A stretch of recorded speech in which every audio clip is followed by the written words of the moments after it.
going to be going through another case study. So this is our second case study on the same topic. So start the image below and answer the subsequent questions. So list at least 4 features you notice, then what is the diagnosis, then give 2 risk factors for this condition, then list 4 problems that is associated with this condition, then write down 2 features that you may be looking for on the feet. Okay, so this is the features you may notice on the face. We have a slanting palpebrophysia, we have a flattened nasal bridge, we have microstomia, which is just a small small tongue here.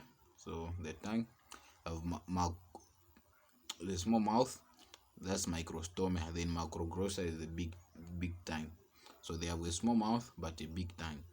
Okay, so microstomia, macroglossia, then there is an obvious round face, the strabismus, we have you can see some brush filled spots, then we have epicanthofolds.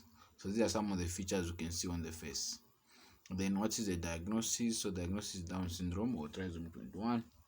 Then give 2 risk factors that are associated with this condition. So risk factor number 1 is that advanced maternal age. So when the maternal age is more than 35, it's going more than 35, that's the risk factor. So we have already done 1 risk factor. Then the second risk factor is the second risk factor can be family history of Down syndrome. Okay, then these 4 problems associated with this condition. So 4 problems associated with this condition. So 4 problems, we have congenital hearing loss, can have a congenital heart diseases such as ASD, VSD, and also total absence of septum, PDA, TOF, mitral valve prolapse, those associated conditions. Then you can also have learning disability, hypothyroidism, hypogonadism, duodenal atresia, Hirschsprung's disease. Those are some of the problems associated with these conditions. Those are some of the problems. Then write down 2 features you would be looking for on his feet. So on his feet, you can be looking for one sandal gap, which is just a wide gap between. So we are on this part on his feet. So a sandal gap, which is a wide gap between the first and second toes. So meaning that gap we call it a sandal gap. Then on the again there will be a leading crease, so which is also called an up crease. So it's called a leading crease on the foot, so on the sole of the foot.